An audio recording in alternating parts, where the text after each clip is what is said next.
require DOHMH in collaboration with DOE and community-based organizations to conduct annual LGBTQIA+ competency trainings for public school medical personnel. This committee and the council is committed to defending our vibrant LGBTQIA+ community. We will ensure that this city remains a beacon for those who need gender-affirming care, and we will not allow the attacks on transgender communities nationwide to scare us away from our values. We will also vote on Introduction 988-A, sponsored by Councilmember Powers. This would codify the city's cooling center program and require the Commissioner of the New York City Office of Emergency Management to designate the locations of cooling centers when there is a heat-related emergency. The bill also includes regulations relating to the number of cooling centers and the locations of cooling centers. As climate change continues to accelerate and worsen, it is imperative that we create spaces for those who are at increased risk of health complications due to extreme heat. No New Yorker's health should be put unduly in danger excuse me, when the city has the capability to act. Finally, we will vote on a package of legislation relating to child care. This includes introductions 1041-A and 1042-A and proposed resolution 563-B by Councilmember Sanchez. Following the tragic death of Nicholas Feliz Dominici at a child care facility in the Bronx, it became clear that the city's growing opioid crisis has continued to worsen and that regulations surrounding child daycare homes are wholly inadequate.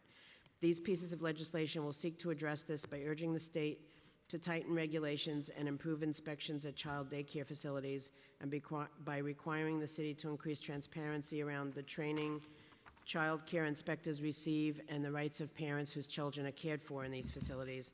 I want to conclude by thanking all the bill sponsors for their hard work and leadership. I also want to thank my staff as well as the committee staff for their preparation for this vote. Councilmember Sanchez, do you want to make a brief statement? Yes. Thank you, Chair. Nearly 2 years have passed since the heartbreaking loss of one-year-old Nicolas Feliz Dominici, a radiant, joyful child whose life was stolen by fentanyl exposure in a licensed daycare. Nicholas should be here today. His parents, Soyla and Otoniel, did everything right. They placed their trust in a system meant to protect their son. But depraved criminals exploited its weakness, and their family's world was shattered. The depth of their pain is unimaginable. And today, we honor Nicholas's memory through action. Intros 1041 and 1042, shaped by his family's courage, will help keep other children safe.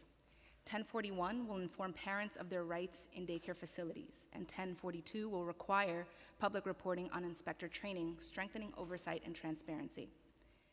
Because there is more to do, we're also passing Resolutions 563 of 2024, which calls on the state legislature to pass and the governor to sign A3899 and S6225 by Assembly members George Alvarez and Senator Gustavo Rivera, my counterparts at the state level, to further strengthen inspections, improve training, and enhance transparency.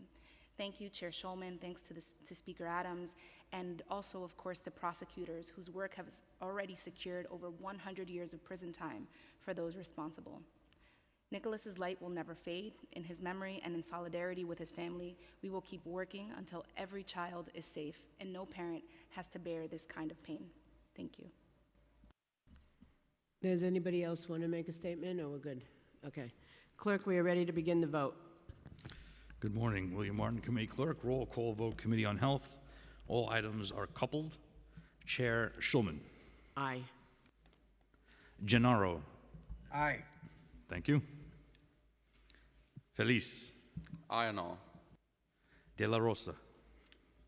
Aye on all. Menin. Aye. Narcisse. Aye. Zhuang. Marmorato. I vote aye on all with the exception of intros 1056 and 628A. I vote no.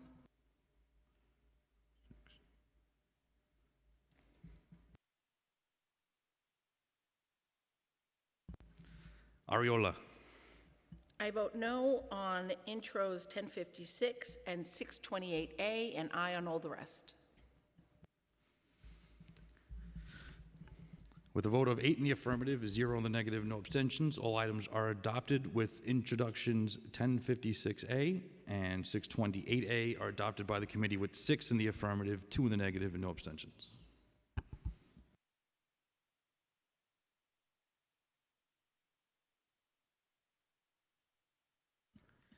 Okay, with that, I'm going to close this hearing. Thank you to everyone.